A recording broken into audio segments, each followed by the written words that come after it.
Hey guys, and welcome back. Today we're going to be talking about Blue Protocol Star Resonance. So, if you didn't know, the Stimen Vaults will be resetting in a few days and has a bi-weekly lockout, meaning that every 2 weeks you need to get your characters through there to make sure that you're getting access to some very, very valuable materials. Some of these materials may end up costing you 400 rose orbs a piece. They're things that you're going to want to have to craft your higher level imagines.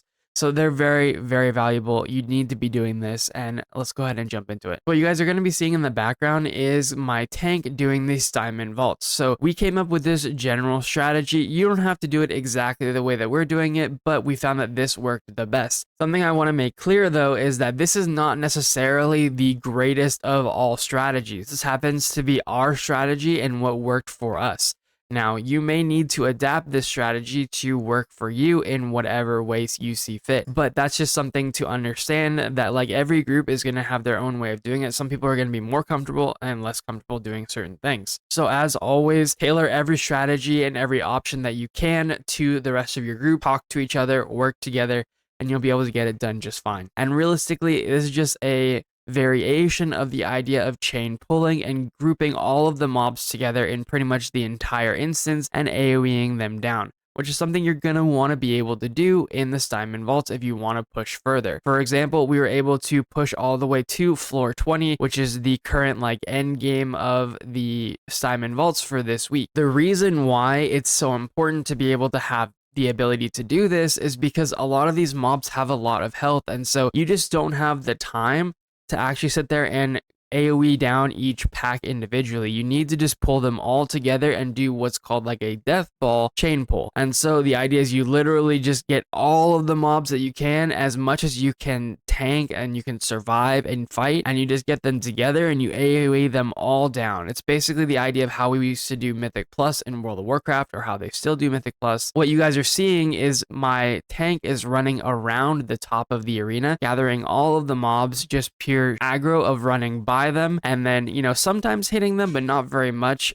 because I'm not really dying and I don't really need anyone else there with me. And then my DPS are sometimes dropping down and my healers sometimes dropping down to the bottom and then running up the other way and then meeting us on the other side of the ramp. And so what this allows us to do is take the mobs from both ends and condense them into the death ball that we end up then killing all the mobs and clearing the content. Now, something to note here is that my tank is strong enough that I don't have to worry about hitting the mobs very much, so I can just run by them. However, if you're doing this on a lower geared tank, or you're struggling to maintain aggro for whatever reason, your healer's healing you or whatever, then what you might need to do is you might need to like use an ability here and there to try and maintain aggro as you go. So anything that's like a constant AoE damage aura or something like that might be beneficial here, but ideally you will be able to just run by them in the same way that I am running by them, and then you'll be able to pull them towards the ramp like we showed.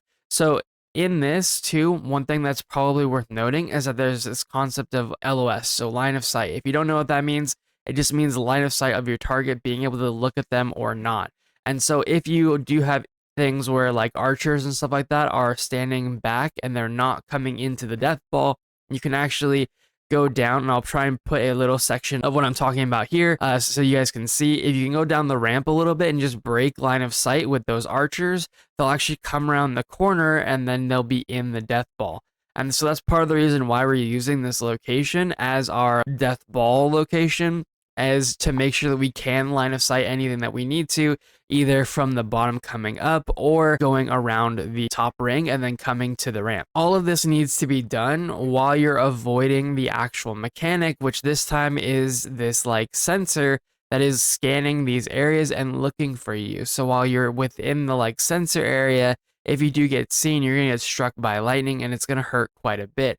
So you do need to be using these pillars and stuff to block line of sight with the actual mechanic and not dying, right? So this is again another reason why this is a pretty good spot, because we do have these pillars that are blocking our line of sight from that mob. If you guys are enjoying the video, we are trying to hit a goal of 500 subscribers on YouTube.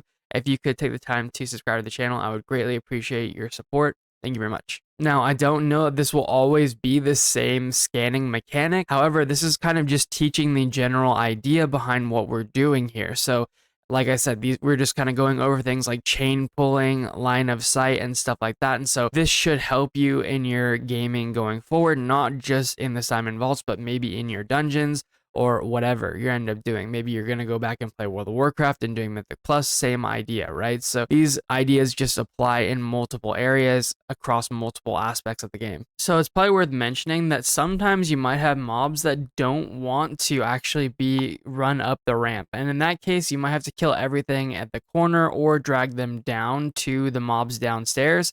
But it's kind of up to you. I expect in the future they'll probably add more of those mobs as well, so be aware of that and have plans for that going forward. Now, I know a lot of this probably sounded like it was very much on the tank side, but it's more than just that. So healers and DPS will potentially be responsible for, jumping down in this scenario and getting the mobs down below and bringing them back up the ramp, and also making sure that they're not going to die in that scenario. And then also the DPS classes helping, group things up and making sure they're doing the proper damage rotations and having good damage optimization will help significantly. More damage in this kind of environment is always going to be welcomed and is going to be very, very important if you want to try and push.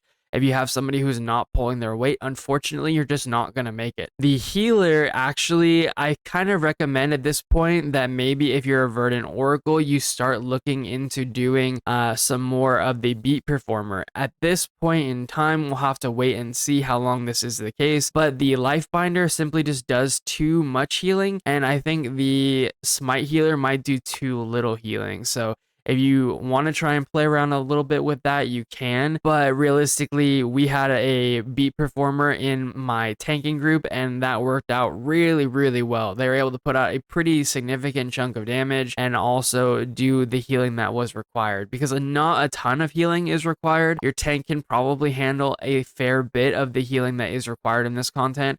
However, it's not going to be enough where you could run without a healer realistically, maybe eventually at some point. Or if the tank had like really good healing imagines or something, maybe it could be possible. But right now, the beat performer definitely does seem to be the quote unquote way, right? It's just going to allow you to get more damage value, which is going to help you clear it much faster, and it is a time trial after all. I have heard that the Smite Oracle does eventually perform pretty well, but at least where we're currently at, when I was testing it, it didn't seem super viable to me. It seemed like you gain more damage, but you lose a decent chunk of your healing right now, and so I don't know if that's ultimately worth it. Again, you could play around with it and your mileage may vary, but the beat performer does seem to be very, very strong in this, especially for anything that you don't need to heal, right? That's kind of the advantage of the beat performer, is that it can put out a lot more damage than the Oracle can, but it doesn't provide as much healing. So for this reason, I'm actually going to be speccing into doing the beat performer now on my Verdant Oracle, so that way I have access to more ease ability of doing this kind of content or things that just don't require a ton of healing, just giving me more options for different scenarios. When you're progging a new fight or you're progging some new content, usually you'll probably want to have the additional heals, but sometimes there's this idea that even when you're progging, as long as everyone is able to live with 1 HP, more damage is probably better. And so a lot of times, even in like WoW Race to World First, there's oftentimes priests that go from being a holy priest to being a disciplined priest, which is a more DPS focused priest rather than the kind of holy priest or like life binder kind of feel where they're just like a fountain of heals. And so that ends up being a very normal thing at very, very high end for raiding in other games. I expect it to probably be relevant here too, but we'll have to wait and see. Now for the boss section. So in general, a lot of their patterns are going to be very, very similar to their real world counterparts. So if you've been doing the crab, for example, out in the real world, you'll probably have at least some idea of how its mechanics work. However, they do introduce the idea of the scanning mechanic that is looking for you and going around the room. And so something you'll need to do is correctly position the boss ahead of time. Or if you find that the boss is about to scan during a break or something, that you then have your tank be knowledgeable and being aware enough of the situation to maybe go and make the scanner go the opposite direction, allowing your DPS a little bit longer to continue their DPS cycle. So it's kind of learning again within your group and within your own scenario what is going to be the best and most optimal play style for you, and kind of adapting to each other and playing together. Well, thank you guys so much for watching. Hopefully this video gave you some information that you could use to try and do better in the Stimen Vaults, or to work on the Stimen Vaults this week. Don't forget, again, it resets in a couple of days. Very, very important to do that. If you guys like the video down below. Leave a comment if you have a question or want to talk about anything. I'm always happy to talk to you guys down there, and subscribe to the channel if you want to see more. I'll catch you guys later.